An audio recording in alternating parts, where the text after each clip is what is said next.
I was mid-shower, lathered in soap, when the water suddenly cut off. Not a drip, not a drizzle, just dead silence, like the pipes had been sucked dry by a ghost. I scrambled out, shampoo in my eyes, blindly reaching for a towel while the dogs barked wildly outside. At first, I thought it was just a busted line, until I heard the faint hum of sprinklers, Karen's sprinklers, cheerfully hissing away on the other side of the fence. That woman's lawn looked like it belonged on the front cover of a landscaping magazine, while mine was drying out like a cattle skull in the desert. That's when it hit me. Someone wasn't just wasting water, they were stealing mine. And they had no idea that payback was going to come in the form of fermented cow manure and something I like to call the sludge surprise. It all started about a week before the shower incident. I live on the edge of a suburban sprawl that never should have made it past the creek. What used to be rolling pastureland has turned into a hive of beige boxes, inflated egos, and rules about how tall your mailbox flag can be. They call themselves the Ridgewood Estates HOA, but I call them a festering nest of clipboard tyrants. My land predates the HOA by generations, and while they've tried to rope me into their little fiefdom, I've always kept to myself, until Karen moved in next door. Karen was the type of neighbor who would walk her dog halfway onto my property and then email me about my fence being visually aggressive. The kind of person who hosts HOA meetings on her porch with wine and cheese platters labeled with passive-aggressive quotes like, "Well, it's not my rule." She wore matching sun hats with her poodle and referred to my cattle as unsightly biological disturbances. So when I noticed the water pressure in my barn's autofillers dropping for the third day in a row, I figured something wasn't right, but I never expected it to lead back to her. I started by checking the obvious. I thought maybe a valve had seized or a line cracked underground. I've got around 10 acres of land that runs water to the house, barn, and troughs, so anything could have caused it. I walked the lines, tapped on pipes, even stuck a camera down one of the cleanouts. Nothing. It wasn't until I noticed the cattle were gathering at the back fence where the older trough was dry that something clicked. That side faced Karen's property. And wouldn't you know it, her backyard was greener than a golf course and wetter than spring in the bayou. Curious, I leaned against the fence and looked over. Karen was hosting what appeared to be a water-themed brunch, complete with a misting tent, decorative pond with real koi, and some kind of imported fountain shaped like a swan vomiting diamonds. Her grass squished underfoot like a sponge. I glanced back at my field where even the weeds were waving white flags. That was the moment I decided to call in a favor from my buddy Greg, a plumber with zero patience and a mean streak for illegal tap. Greg came out the next morning with his equipment. We ran a pressure test on my line and got weird readings. Somewhere past the main junction, water was being siphoned off, and not by anything natural. We followed the readings with an underground tracer and found a suspicious offshoot buried 3 feet down, covered by a fake irrigation valve box that looked about as real as Karen's tan. We followed it to the back fence and the signal cut off, right at the property line. Greg looked at me and said, "Someone's been stealing your water, Kyle. And I got $50 that says it ends in that koi pond." I didn't want to confront her. Not yet. Not without proof. So I rigged one of my trail cameras near the fence and adjusted its angle to catch movement near the fake valve box. It took 2 nights, but we got it. Grainy night vision footage showed a pair of guys, one of whom looked suspiciously like Karen's lawn guy, digging into the box, adjusting something, and covering it up. One even wore a Ridgewood Estates badge on his polo shirt, like he was proud of his little theft project. Karen didn't appear in the footage, but the connection was obvious. I was livid, but I also knew this was an opportunity. I could have gone to the police, the water company, or even the HOA, though I doubted they'd do anything except send me a pamphlet on community sharing. But that's not how things work out here. Out here, justice comes in boots, not courtrooms. And I had just the thing in my old cattle barn. A retired, rust-stained water tank from my grandfather's day, filled halfway with rainwater runoff, animal waste, decomposed hay, and the kind of microbial funk that would make a buzzard puke. My granddad used to call it the stink pit. I was about to call it Karen's new drinking source. Over the next 2 days, Greg and I rerouted the line Karen was tapping into. Instead of feeding from my clean water system, we installed a concealed junction that drew straight from the stink pit. We also added a remote-controlled shutoff valve so I could turn it on or off from my phone. I ran a test burst to her line at 3 a.m. one morning, just enough to spike pressure and then cut it. No alarms. No complaints. She didn't suspect a thing. I let it sit for 2 more days, giving the water in the stink pit time to stew in the June heat. Then I found out Karen was hosting a weekend garden party for the entire HOA leadership. She was even bringing in a professional photographer to capture the elegance of Ridgewood. That, my friend, was when I set the timer. The morning of the party, I watched from my upstairs window with a pair of binoculars. I saw the food tables being set, the white tents going up, and the water features humming. The koi pond sparkled. I waited until I saw Karen in her sun hat, holding a glass of Prosecco, giving some ridiculous speech about sustainability and watering restrictions she planned to push through the HOA. Then, right as she turned on the sprinkler arch that guests would walk through, I hit the valve button. At first, it was just a sputter. Then came a geyser of brown, murky sludge spraying from her misters like a septic system gone rogue. People screamed. One man gagged and ran into the fountain. Someone slipped and fell on the patio, which had become coated in brown streaks and hay particles. The koi pond began bubbling from backflow contamination. Karen stood frozen, drenched in stink water, her perfect hair dripping with fermented cow juice. Her scream pierced the neighborhood louder than the morning rooster. I turned off the valve after 60 seconds.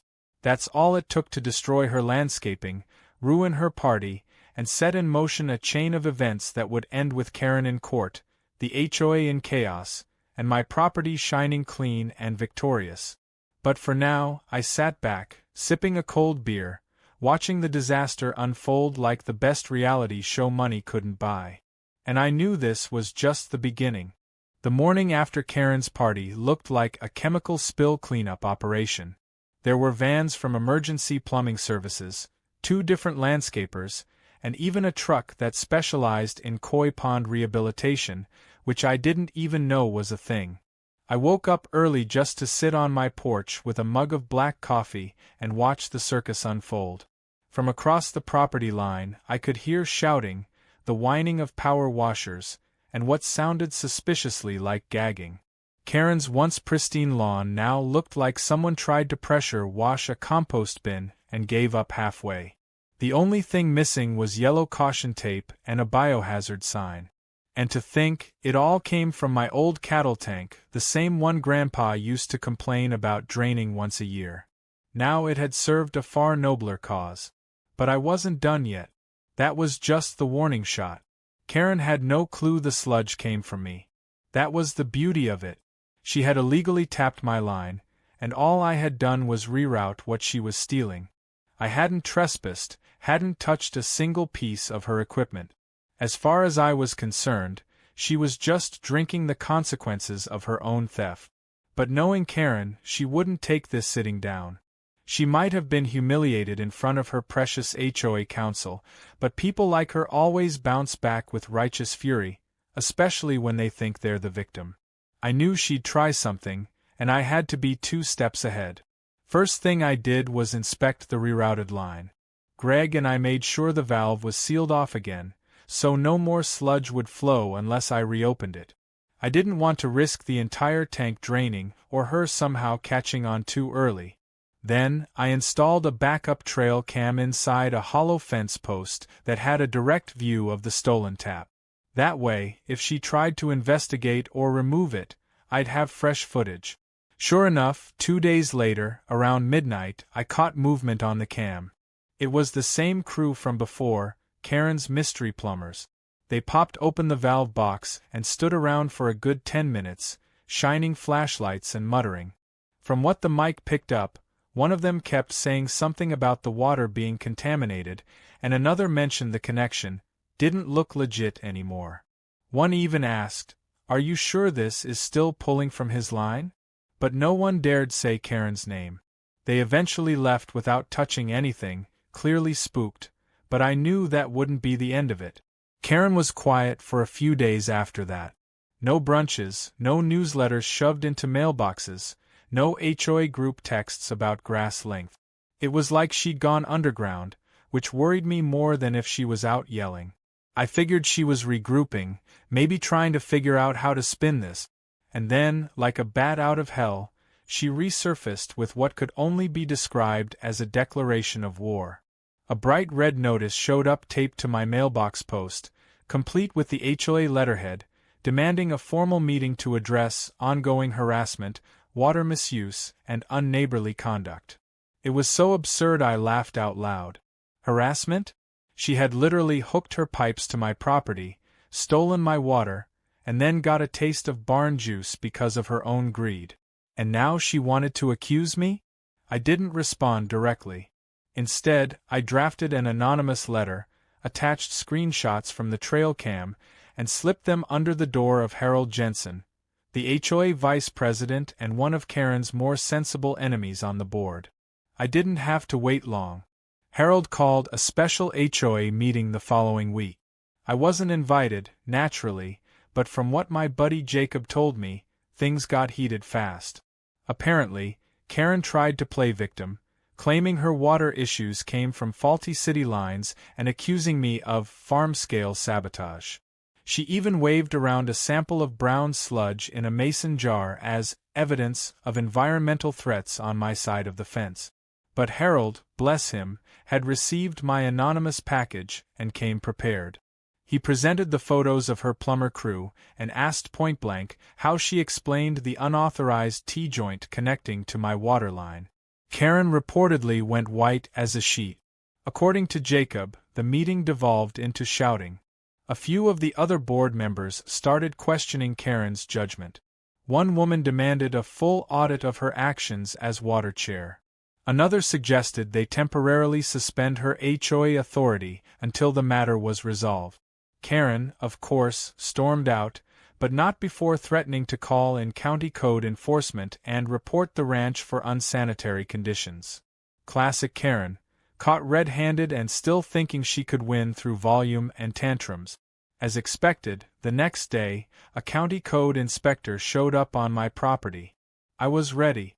I had my permits, livestock registrations, environmental compliance documents, and even a letter from the county water district verifying that I'd made no illegal changes to my plumbing.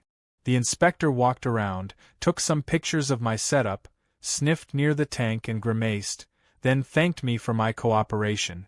I offered him a glass of lemonade and asked if Karen had filed the complaint.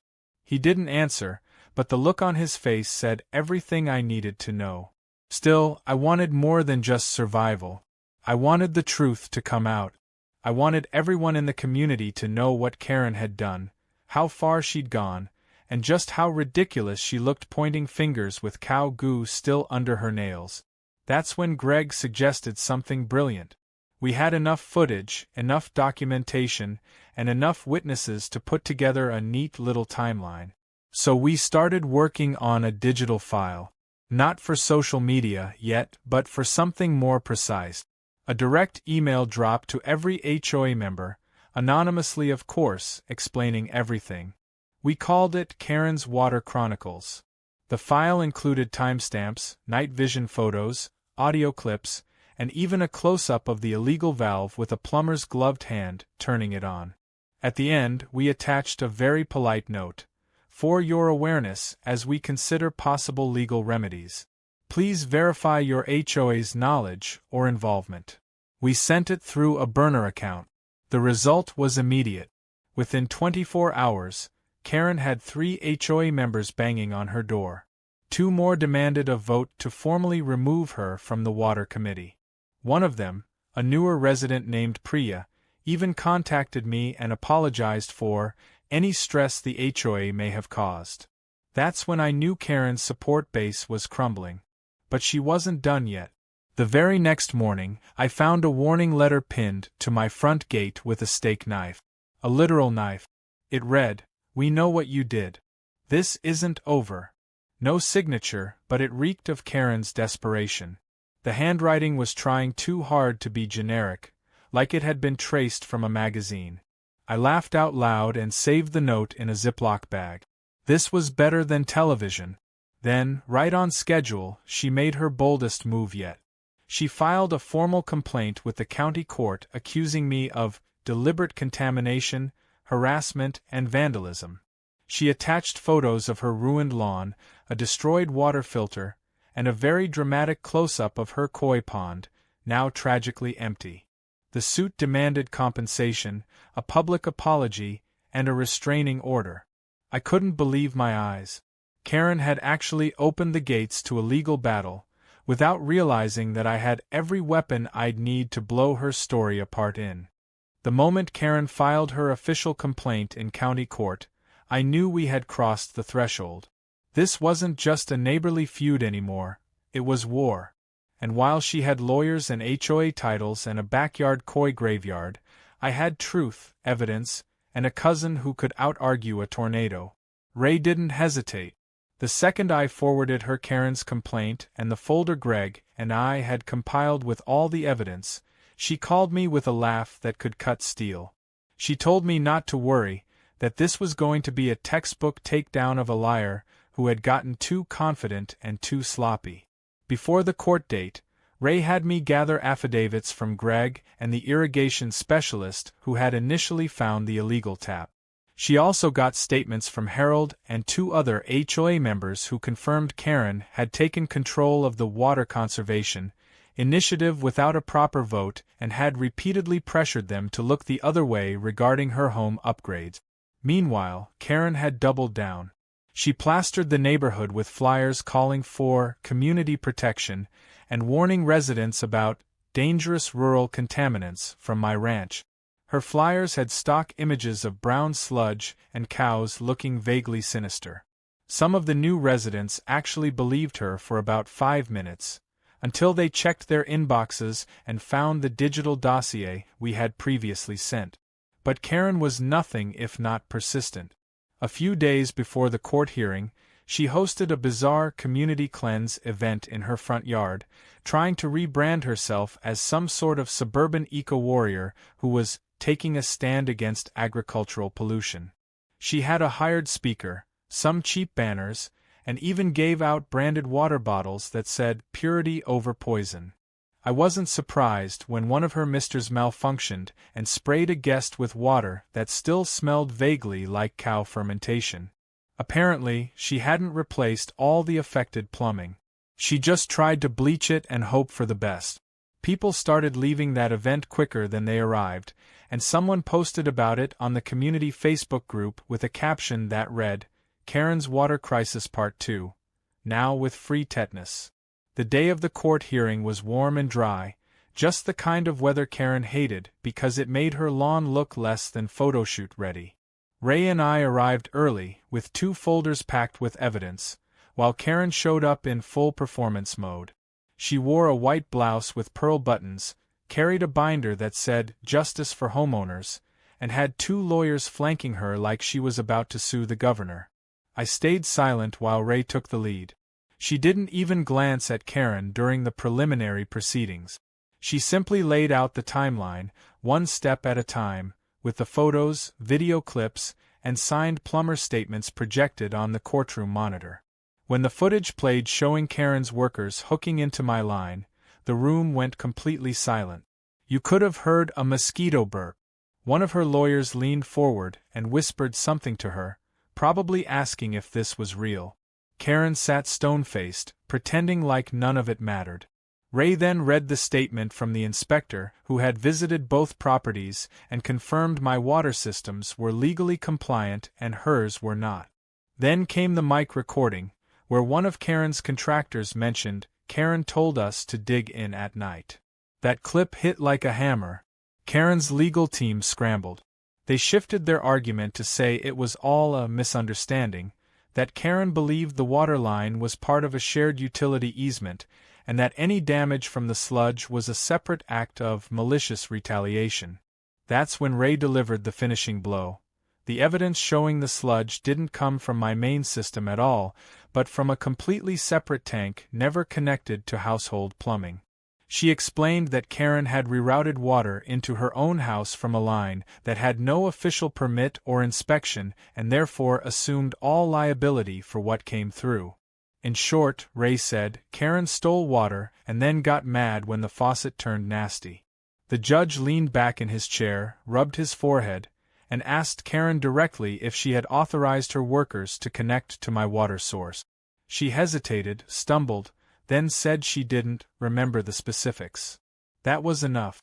The judge dismissed her complaint on the spot. Ray then filed for damages under trespass, unauthorized utility tampering, and property misuse. And instead of laughing it off, the judge said, very seriously, that it would be wise to pursue those charges. He even noted that the court might consider referring Karen's actions to the district attorney for further review. Karen looked like she had swallowed a cactus. Her hands trembled as she gathered her papers. Her lawyers looked like they were re-evaluating their life choices. Ray and I didn't say a word as we walked out, but I caught Harold waiting by the courthouse step. He gave me a slow clap, and I couldn't help but grin. It wasn't over, but we had won the first major battle, and now Karen had more problems than just brown fountains. The fallout came fast. Within days, HOA members were demanding a full internal review of Karen's actions. Several residents signed a petition to remove her from her role entirely. And that's when the bigger twist came out. A neighbor named Chris, who had stayed quiet during all this, came forward with photos from 6 months ago, pictures of a similar valve tap running under his fence. He hadn't noticed at the time, but once he saw our evidence, he realized Karen had been siphoning water from multiple properties, not just mine. That tipped everything. Chris joined our legal complaint, and suddenly Karen wasn't just dealing with me. She was now facing a multi-party civil suit for unauthorized water usage, damages to property, and falsifying HOA document. It was the equivalent of a suburban RICO case, and she was the mob boss of Misters and Koi Ponds. Her social standing collapsed. HOA meetings became awkward scenes of forced apologies and stammered defenses. Karen stopped showing up to events altogether. Her decorative signs about neighborhood purity were quietly taken down. Her husband, who'd remained mostly in the background through all of this, started doing yard work alone, keeping his head low and his hat pulled down. Rumors spread that she was trying to sell the house, but every time a potential buyer showed up, someone in the neighborhood would casually mention the lawsuit and the water scandal. No one bit. Still, even after all this, I didn't trust Karen to back off. People like her don't stop. They lie low, wait for sympathy, and then strike again once people start forgetting.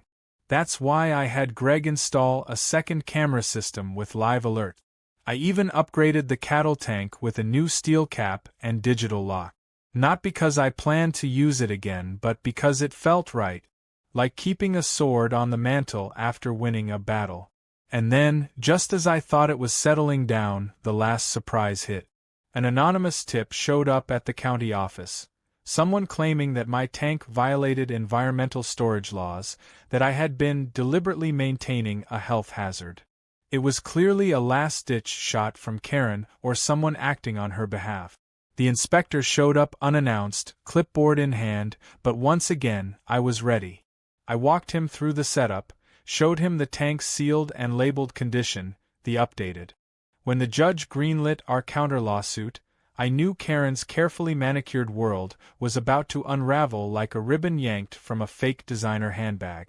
Ray wasted no time. She filed everything with surgical precision: trespassing, utility theft, illegal modification of property, and environmental contamination. Each count backed by time-stamped evidence, plumber statements, and aerial drone photos Greg had taken just to make the case airtight. Karen, who once strutted around the HOA meetings like a self-declared queen of suburbia, now found herself standing ankle-deep in the legal swamp she had so proudly stirred. And the best part was she still didn't realize just how deep the mud went. The local court assigned a new judge for the countersuit, and this one was known for having little patience for entitled antics. The moment we stepped into that courtroom, I could sense a different tone. Karen's legal team tried their usual tactics: long-winded statements, exaggerated victimhood, and tearless sob stories. But this judge wasn't playing along. He wanted facts. Ray gave him a show. She started by detailing the sequence of events in exact order, showing how Karen's tap into my system predated any alleged retaliation, then moved through the chain of misconduct like a prosecutor at closing arguments. She didn't just explain the theft. She painted the scene like a forensic crime drama. The late-night digging, the hidden valve, the unauthorized crew, and finally, the consequence. A backyard turned septic, not because I tampered with anything, but because Karen had installed a connection with zero oversight or understanding of where it led. Karen finally cracked during cross-examination. Up until then, she had held her poker face, occasionally dabbing at invisible tears with a tissue. But Ray had a gift for knowing where to dig. She asked her flat out, under oath, if she had any written permission to tap into my water line. Karen danced around the question, muttering something about common neighborhood irrigation standards, which wasn't a thing, and that's when Ray dropped the audio recording. A clean clip of one of Karen's own contractors saying, "Yeah, she told us to dig after dark. Didn't want the ranch guy seeing it." The courtroom went dead silent again. Karen fumbled her words, and her attorney scrambled to object, but the damage was done. The judge asked for a recess to review the materials. While he did, I sat in the hallway outside the courtroom and watched Karen pace back and forth, her hair frizzing from stress, her voice barely above a hiss as she berated her attorney over the phone. She didn't know I could hear every word through the thin wall, including her desperate question, "What happens if they win the counterclaim?" The reply must have chilled her, because she suddenly stopped speaking and went still like a statue. When we returned to the courtroom, the judge didn't even sit down before declaring his intention to move forward with our suit and send Karen's actions to the district attorney for review. It wasn't a conviction, not yet, but it was the strongest legal slap she'd ever received. And it was only just beginning. Over the following weeks, Karen's home transformed from a pristine suburban showcase to something resembling an abandoned open house.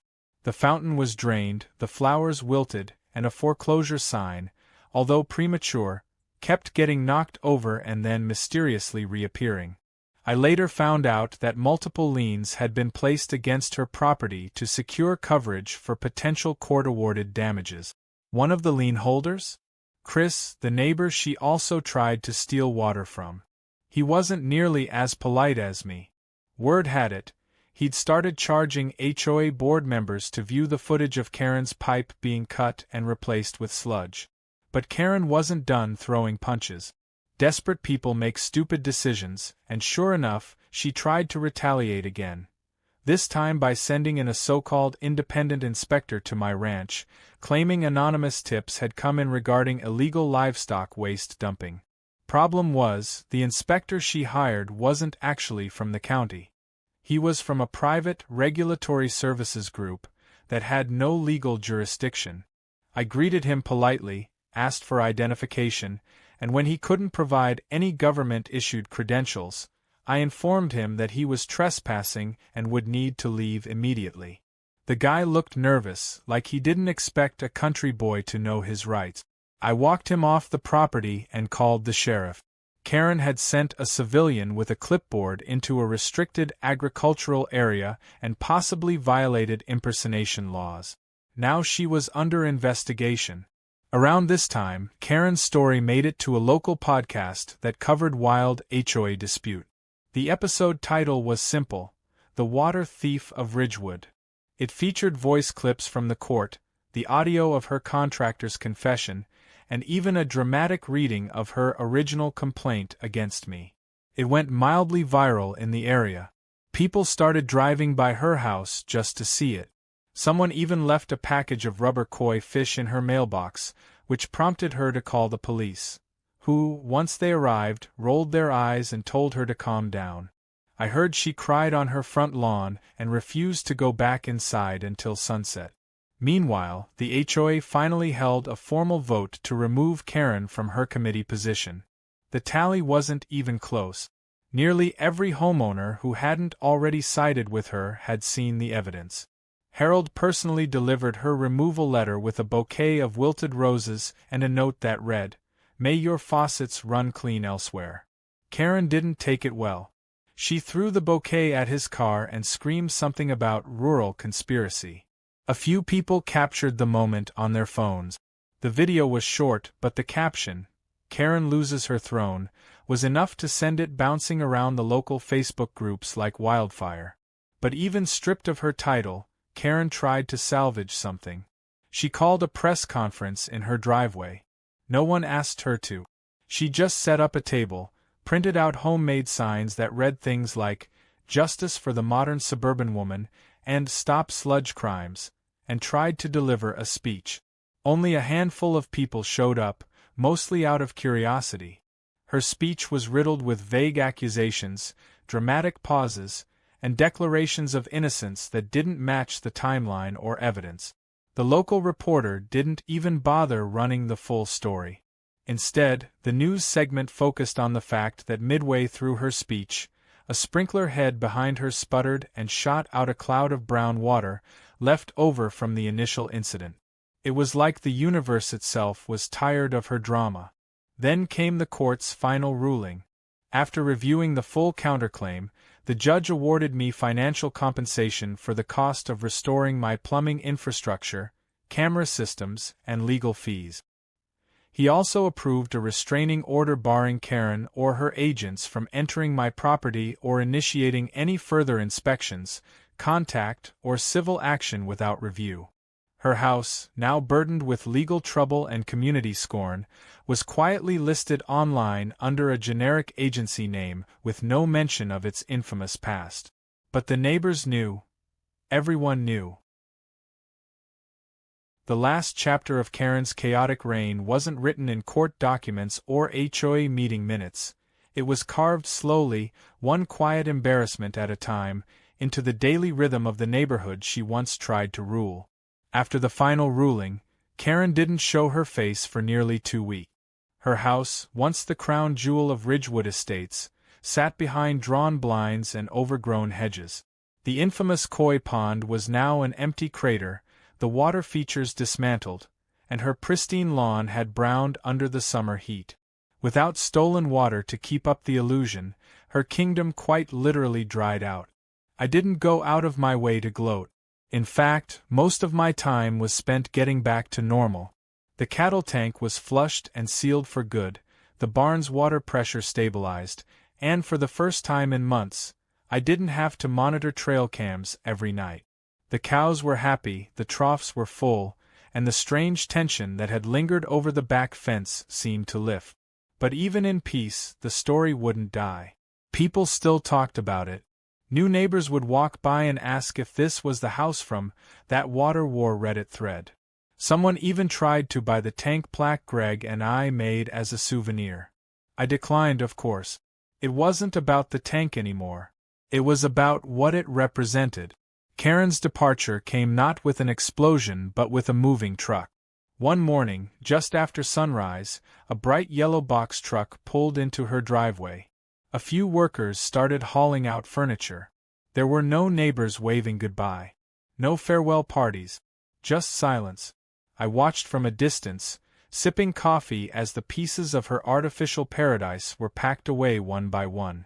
The poodle was the last to leave, poking its head out of the passenger window with a tired look in its eyes, as if even it had grown weary of the drama. Karen herself didn't look at anyone. She got into the car, sunglasses on, lips tight, and drove off without a word. The house was listed a week later, with no open houses and a vague online description that conveniently omitted the words HOA, lawsuit, or sludge. But even with Karen gone, her legacy left ripples. The HOA went through a complete restructuring.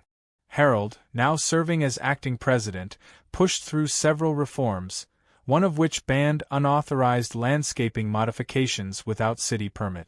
Another required water usage audits for properties that requested large garden installations. Basically, every tactic Karen once used to gain control was now officially closed off. Her downfall had created a blueprint for what not to do, and surprisingly, the neighborhood became more peaceful because of it. People started talking to each other more. There were fewer anonymous complaints, fewer power-tripping emails, and even the Facebook group turned from battleground to barbecue planning board. Still, the funniest twist came a month after Karen moved out. A new couple bought the house, a young family who had no idea what had gone down. They introduced themselves the way normal neighbors do, brought cookies, asked about water hookups, and even offered to let their kids help feed the cattle. One afternoon, the dad stopped by and said, "Hey, we found this weird secondary pipe in the backyard. It doesn't connect to anything now, but it looks like someone tried to run water from the property line." I laughed and told him I had a story for him someday. For now, I helped him remove the line completely and patch the system. It felt like sealing up an old wound, one that didn't need to bleed anymore. Meanwhile, Karen wasn't doing so great in her new environment. Word got around that she'd tried to join another HOA board in a nearby neighborhood and was promptly denied after someone Googled her name. The court records weren't sealed, and once people realized she was the infamous water theft lady, she was quietly blacklisted. Her social media disappeared. Her once weekly blog on suburban excellence stopped updating. The woman who once boasted about bringing order to chaos now couldn't even bring herself to order lunch at the local cafe without people whispering. A friend of mine who works in real estate said Karen's reputation had tanked her new home's value and that she was trying to sue the internet company that archived the Reddit thread. Apparently, she didn't realize the internet never forgets. As for me, things stayed quiet. The ranch returned to what it had always been, a calm stretch of land where things made sense. I didn't have to worry about false inspections, secret pipes, or HOA spies hiding behind rose bushes. I installed a new water sensor system, not because I expected another incident, but just to stay ahead. Greg came by every so often, bringing beer and joking that we should sell sludge as an artisanal product. Ray dropped by too, not as a lawyer this time but as family. She told me the court had finally closed the last file on Karen, who paid out the damages in full through a lien on her old house. It wasn't a fortune, but it was enough to cover every penny I'd spent, plus some. I used part of it to fix the barn roof and the rest to install a small pond for the cows, one they didn't have to share with a fountain-loving neighbor. The town knew the story, of course. Small places always do. But instead of it being a mark of shame, it became more like a campfire legend. People told it at barbecues, joked about it during HOA meetings, and some even took to calling the property line between our houses the sludge border. It was funny, surreal, and strangely satisfying. Not because I wanted fame, but because justice had actually worked. A rare thing in a world where people like Karen often lie loud enough to drown out truth. But not this time. One day, I was working on the fence when a teenager on a bike rolled up and asked, "Are you the guy from the water story?" I nodded, a little confused. He pulled out his phone and said, "My dad showed me the video. You're a legend, man." That was savage. I couldn't help but laugh. The idea that I, a rancher with mud on my boots and hay in my shirt, had somehow become a minor folk hero for flushing a greedy neighbor with her own stolen pipeline still amused me. But I shook his hand and told him the truth. I didn't do it to be a hero. I just did it because I was tired of people thinking they could steal from others and never face the consequences. As the seasons changed, so did the neighborhood. The empty house Karen left behind was painted a cheerful new color. Kids started playing in the street more. And I noticed, one day, that someone had left a small sign near the edge of my fence. It wasn't official. Just a wooden post with 5 words carved into it: "Don't steal what isn't yours." It wasn't signed, but I didn't need a signature to know what it meant. And I left it there. It felt right. So in the end, Karen didn't just lose her stolen water or her court case. She lost something far deeper: her credibility, her power, and the illusion that she could control people through intimidation and manipulation. She learned the hard way that when you tap into someone else's property without permission, you don't just get water. Sometimes you get the tank. The whole tank. Full of everything you didn't expect.